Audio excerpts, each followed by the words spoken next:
오늘 에베소서 3장 14절에서부터 21절까지 있는 바울의 기도, 에베소 교회를 향한 기도 제목을 두고 2023년 저희가 새로운 한 해를 어떻게 기도 제목을 붙잡는지 하나님 말씀을 통해서 한번 확인하겠습니다. 에베소 교회도 그렇고요. 지금도 그렇고 모든 성도들은요. 다 흔들리고 있습니다. 뭐에 흔들리냐? 그냥 흔들립니다. 왜냐하면 하나님께서 사람을 부족한 존재로 만드셔서 그렇습니다. 내가 흔들린다. 그거에 대해서 크게 저희가 낙심치 말아야 될 이유가 하나님이 우리를 완전한 존재로 창조하지 않으시고요. 하나님이 필요한 존재로 창조하셨습니다. 그래서 우리가 하나님이 함께하는 부분들이 흔들리면 우리의 삶은 모든 게 흔들립니다. 뭐 우리의 경제 때문에 흔들리는 사람도 있고 또 사랑하는 사람에 대한 마음, 저 사람이 날 사랑하냐 안 사랑하냐 그것 때문에 흔들리기도 하고 또 자기 마음도 자기가 몰라요. 내가 이 사람을 좋아하냐 마냐 그것도 모르고 자녀에 대한 부분들도 확신이 흔들리기도 하고 어떨 때는 보면은 이 자식이 잘 될 것 같기도 하고 어떨 때 보면 이거 어떡하냐 이 생각도 들고 모든 부분에 흔들립니다. 특별히 에베소 교회는 오늘 편지를 준 내용을 보면 에베소 교인들에게 흔들리는 부분이 또 있었습니다. 뭐냐면은 이스라엘 백성들을 통해서 하나님께서 언약을 주셨는데 이방인들이 복음을 받고 우리가 하나님 자녀가 된 게 맞냐? 하나님의 성경은 이스라엘 백성들, 아브라함의 후손들에게 주신 성경인데 내가 정말 할례 받아야 되냐? 율법 지켜야 되냐? 또 유대인의 지도자들이 와가지고 이런 얘기를 하니까 계속 그 안에 흔들리는 겁니다. 그럼 우리 신앙생활 어떻게 해야 되냐? 내가 정말 예수 그리스도만 믿으면 되는 거냐? 이런 부분들에 계속해서 흔들립니다. 근데 단순히 율법 복음에 흔들렸다는 게 아니라요. 사람이 그렇습니다. 사람이 확실하게 자기가 본 것도 흔들립니다. 내가 분명히 본 것도요. 두세 사람의 옆에서 그거 아니더라고 자꾸 얘기하면요. 그것도 그때부터 또 흔들리기 시작해요. 사람의 믿음이라는 게 이렇게 약합니다. 그래서 오늘 저희가 다시 한번 하나님 말씀 통해서 분명한 언약을 확인하고 우리가 무엇을 붙잡고 2023년을 시작할 것이냐. 저희는 분명히 2023년에 여러 가지 또 환경에 흔들릴 수 있습니다. 분명히 하나님께서 우리를 구원하셨고 우리와 함께 하시고 우리를 인도하시는데 우리는 또 환경에 사건 또 내가 생각하지 않았던 일들이 딱 터지면 또 거기서 또 흔들립니다. 그럼 어디로 돌아갑니까? 싹 과거로 돌아갑니다. 어떤 과거냐면은 하나님이 함께함을 누리지 못했던 과거. 세상 사람들이 창세기 3장 속에서 바벨탑 쌓고 또 종교와 우상 섬기던 그런 과거로 사람이 싹 들어갈 수밖에 없습니다. 연약해서 그렇습니다. 뭐 이게 TV 프로 보니까요. 개 훈련시키는 프로그램도 보니까 개도 그렇더라고요. 개도 일단 주인에게 한번 버림받은 개는 그 트라우마 때문에 새로운 주인이 잘해주는데 그 주인과의 관계에서 회복되어지면서 이 사람이 정말 나를 사랑하고 나를 보호해주냐 이 부분이 회복될 때까지 개도 흔들리는데 하물며 하나님의 형상대로 창조하신 사람이 하나님께서 우리와 함께 하심을 누리지 못할 때 이 복잡한 생각과 이 복잡한 환경과 내 흔들리는 마음 속에서 저희가 어떻게 확실하게 딱 언약을 붙잡고 이거다 하겠습니까? 그래서 바울이 에베소 교회에 준 편지에 기도하면서 두 번째 기도 이렇게 했습니다. 14절에 이러므로 내가 하늘과 땅에 있는 각 족속에게 이름을 주신 아버지 앞에 무릎을 꿇고 비노니 하늘에 있는 족속, 땅에 있는 족속 하나님께서 우리에게 하나님 자녀라는 그리스도 안에서 새 가족이라는 이름을 새로 주셨습니다. 이제 우리가 이름이 바뀌었습니다. 이방인과 또 유대인과 의미가 있지 않고요. 우리에게 참 이스라엘이라는 이름을 주셨습니다. 그리고 하나님은 우리 아버지십니다. 이름을 주어졌다는 거죠. 그러면 우리가 여기서도요. 흔들릴 거 없습니다. 하나님께서 우리의 아버지시라면 우리가 무엇을 걱정하겠습니까? 그의 영광의 풍성을 따라 그의 성령으로 말미암아 너희 속사람을 능력으로 강건하게 하시오며. 흔들리고 있는 부분이 환경이 흔들리는 게 아니라 우리 속사람, 영적으로요. 우리 영적 상태가 흔들리고 있어서 그렇습니다. 환경은 더 크게 어려울 수도 있었습니다. 홍해 앞에 서기도 했고 또 광야길을 통과하기도 했고 요단 앞에 서기도 했습니다. 그런데 똑같은 자리에서 불신앙한 사람이 있고 똑같은 자리에서 하나님의 언약 붙잡은 사람이 있습니다. 그래서 올해는 성령의 충만함을 누리는 우리의 속 사람이 하나님의 능력으로 강건하게 하옵소서. 마음 강하게 먹어, 생각 강하게 먹어. 뭐 이제 저희 아버님이 호랑이에게 물려가도 정신만 똑바르면 산다고 어렸을 때부터 자주 하셨던 말씀이에요. 근데 제가 성격이 좀 유하고 약하니까 정신일도 하사불성. 그래서 저 정신 차리면 못할 게 없다. 내가 하나로 집중하면 못할 게 없다. 늘 그런 얘기 하셨는데 그런 마음과 생각에 우리의 강함도 있어야 되지만 그보다 우리는 성령의 충만함으로 하나님께서 우리를 붙잡아 주시는 영적 상태가 더 중요합니다. 거기에서부터 모든 것이 시작됩니다.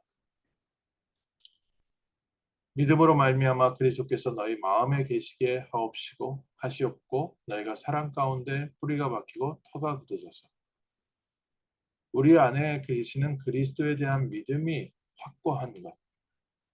그래서 우리가 혼자 모든 일을 겪어내는 것이 아니라 내 주변에 도와줄 사람을 찾는 것이 아니라 우리 안에 우리를 구원하신 그리스도께서 함께 하심을 믿고 누리는 것이 우리에게 가장 필요한 것입니다. 그리고 그가 사랑 가운데서 능히 모든 성도와 함께 지식에 넘치는 그리스도의 사랑을 알고 그 너비와 길이와 높이와 깊이가 어떠함을 깨달아 하나님의 모든 충만하신 것으로 너무에게 충만하게 하시기를 구하노라. 그리스도께서 우리를 사랑하시는데 그 너비와 길이와 높이와 깊이가 어떠해요?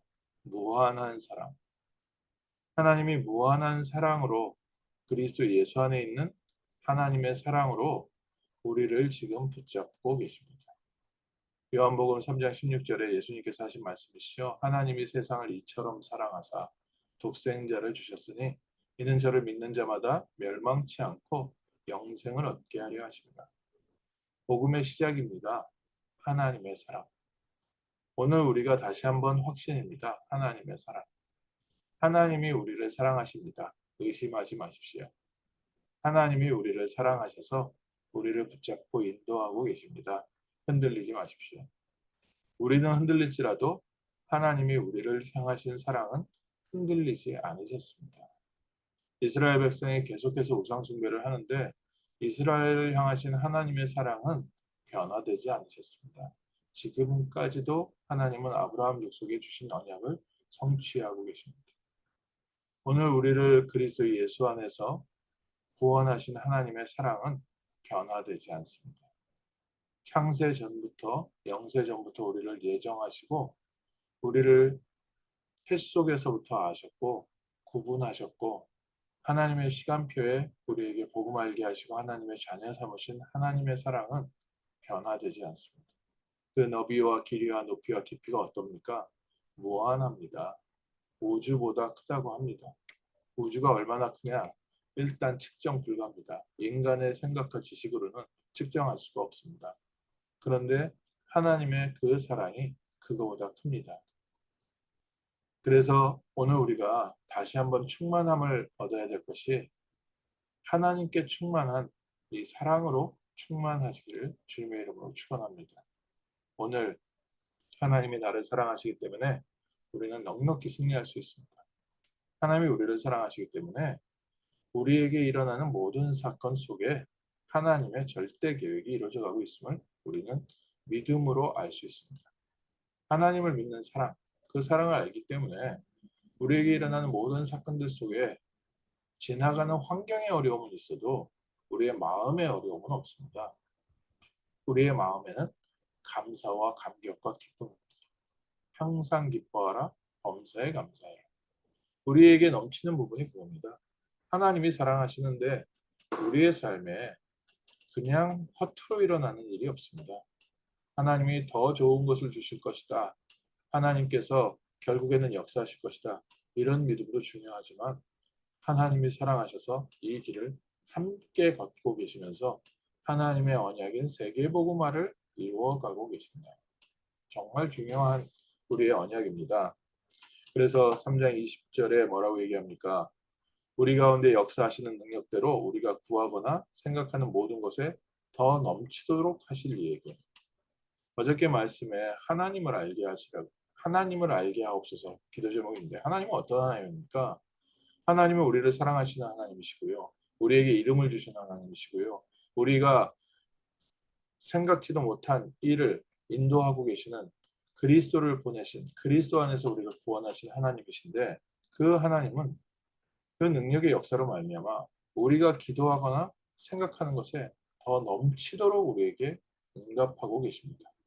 오늘 믿음 회복하십시오. 2023년을 우리가 무엇을 지키냐, 그건 중요하지 않습니다. 하나님이 우리에게 무엇을 주시냐가 중요합니다. 내가 어떻게 하나님께 하느냐, 그건 별로 중요하지 않습니다. 하나님이 나를 위하여 무엇을 행하고 계시냐, 이게 중요합니다. 거기에서부터 우리의 삶이 따라오게 돼 있습니다. 하나님이 내게 주신 것은 흔들리고 있는데 내가 하나님께 지키려니까 어렵지요. 내가 하는 만큼 하나님께서 응답 주신다고 하면 그러면 그거만큼 어려운 거 없습니다. 우리가 하면은 얼마나 하겠습니까?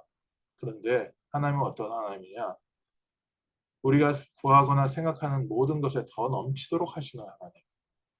그래서 21절에 교회 안에서와 그리스도 예수 안에서 영광이 대대로 영원 무궁하기를 원하노라. 하나님 영원하신 하나님. 그래서 오늘의 사건은요. 영원한 응답과 이어집니다. 오늘 우리의 삶에 하나님께서 허락하신 한 가지는 오늘, 내일, 10년, 20년, 100년 후에도 응답될 하나님의 중요한 축복입니다. 이 성경이 기록된 게 언제입니까? 2000년 전 아닙니까? 2000년 전에 에베소 교회에 있었던 사건이 오늘 우리에게까지 응답이 되고 있습니다. 영원하신 하나님. 그래서 오늘 저희가 다시 한번 2023년을 두면서요. 복음으로 시작해야 됩니다. 복음은 뭡니까? 하나님이 우리에게 주신 기쁜 소식. 하나님이 우리를 구원하시기로 하나님이 계획하시고 우리에게 맹세하신, 우리에게 서약하신 사건입니다. 구원한 하나님의 자녀들을 끝까지 천국까지 인도하시겠다고 약속하셨습니다. 오늘 우리는 그리스도 예수 안에서 구원받은 하나님 자녀입니다. 그래서 우리에게는 크리스찬이라는 새 이름 주셨습니다. 하나님 자녀라는 새 이름 주셨습니다. 그 안에서 하나님의 사랑, 그리스도의 능력을 믿고 누리는 승리의 한 해, 또 하나님께서 올 한 해 우리의 삶에 역사하실 것을 기대하면서 하나님의 역사 안에서 하나님의 계획 속에서 기도 제목을 정리하는 복된 한 주간 되시기를 주님의 이름으로 축원합니다. 기도하겠습니다. 하나님 감사합니다. 오늘 우리에게 하나님 자녀의 신분과 권세를 주시고 하나님의 능력으로 역사하심을 따라 올 한 해 하나님의 언약과 비전을 꿈꾸게 하심을 감사합니다. 오늘부터 하나님의 역사를 다시 기대하며 하나님의 사랑 안에서 능력으로 충만하게 하여 주옵시고 하나님 천국 보좌의 배경으로 올 한 해를 바라보는 승리의 시간들 되게 하시며 하나님 정말 그리스도 안에 있는 참된 천국의 소망을 기다리는 모든 사람들에게 살아계신 하나님의 능력을 보여줄 수 있는 증인이 되는 복된 한 해 되게 하옵소서. 주 예수 그리스도 이름으로 기도합니다. 아멘.